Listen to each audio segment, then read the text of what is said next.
Okay, so let's try to solve a problem.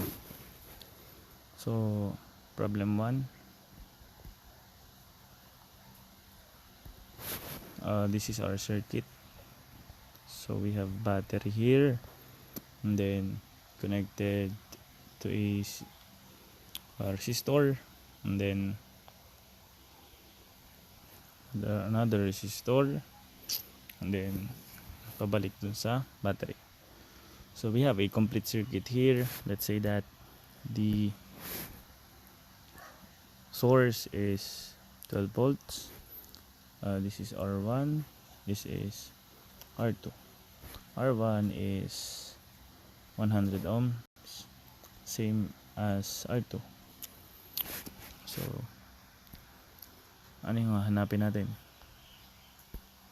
So we are required to find I1, I sub 2, and I total, V1, V2, and V total, P1, P2, P total, and the total resistance. So these are the requirements na yung kailangan nating hanapin. So let's start. Okay. So pinakamadaling hanapin dito ay yung resistance. Ito yung pinakamadaling hanapin. So from this circuit, gagawin nating isi-simplify natin. So paano natin isi-simplify? Gagawin nating ganito.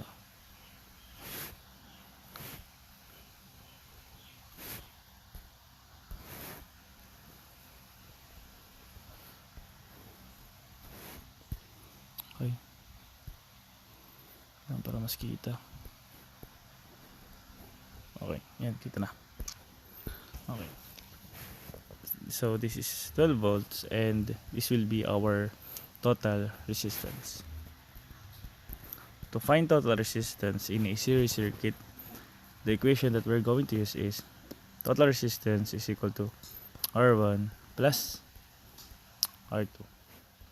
So R1 and R2. Now, since R1 is 100 ohms and R2 is 100 ohms, meaning the total resistance of this circuit is equal to 200 ohms. And then box your final answer.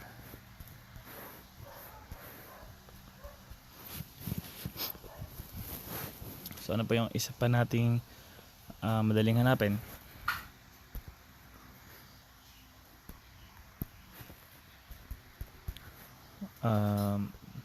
Hanapin naman natin ang total voltage. What is the total voltage in this circuit? Since the supply here is isa lang, which is 12 volts, meaning the total voltage is equal to 12 volts. Then box your final answer. Another formula for the voltage is total voltage is V1 plus V2. Okay, pero hindi natin alam kung ano ang value ng V sub 1. So alin ba ang V sub 1? Ito yung V sub 1.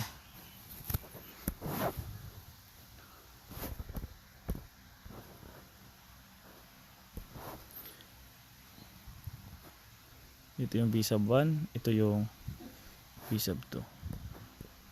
Lagay ko lang sa taas. V sub 1, V sub 2, ito yung total voltage. Okay. Kaso hindi natin alam ang current. Diba yung equation natin na V is equal to IR.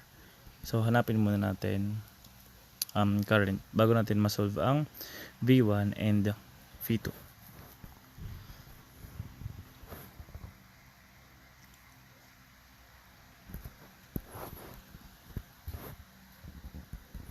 So paano natin hahanapin ang total current?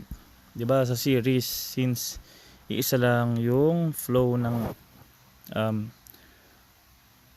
flow of current from the positive papunta dito, dadaan kay R1, dadaan kay R2, pabalik sa source. Ito yung I. And the formula for the total current is I1, and then same with I sub 2. So paano natin hahanapin na ang total current? Gagamitin ulit natin ang formula na V is equal to IR. Kaso, total voltage, total current, and total resistance. We already have total current. We already have total resistance of 200 ohms, total voltage of 12 volts. So we were able to find total current. So total current is equal to total voltage divide natin sa total resistance. And total voltage is 12 volts. Total resistance is 200 ohms. So 12 divided by 200 would be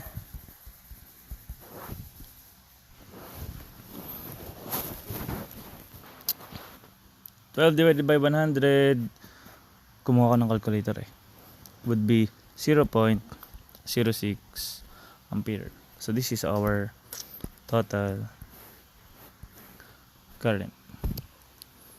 If the total current is 0.06 ampere, then I1 and I2 is also 0.06 ampere. Kasi nga, 'di ba, iisa lang yung current natin sa buong circuit. So box your final answers. Okay. So okay na to. Meron na tayong I1, meron na tayong I2, meron na tayong total current, total voltage, total resistance. So balik tayo sa V1 and V2. So solve natin ang V1, gagamitin natin yung Ohm's law, I1 R1. So ano yung V1 natin? Ano yung I1? 0.06 multiplied natin sa 100, and the answer for V1 is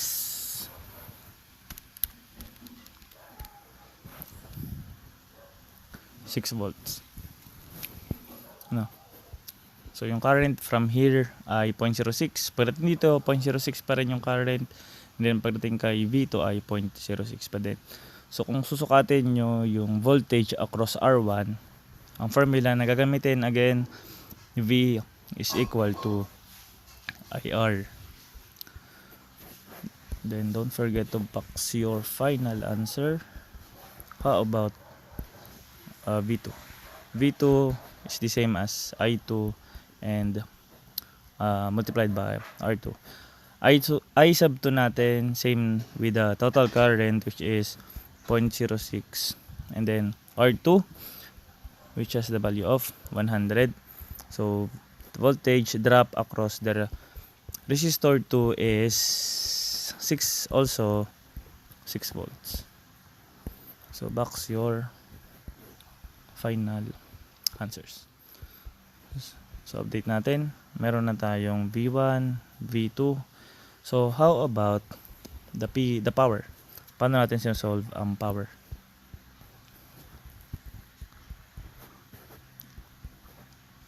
Diba, ang power in a circuit series circuit rather is equal sa power 1 plus power 2. So gagamitin natin ulit yung formula ng power. P is equal to IV. Dito, since total power ang gusto nating hanapin, lagyan natin ito ng total current, and total voltage. Meron tayong total current which is 0.06. Meron din tayong total voltage which is 12 volts. So 0.06 multiplied by 12. The total power in this circuit is 0.06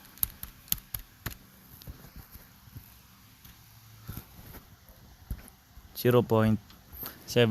What is the unit of power? So the SI unit for power is watts or W.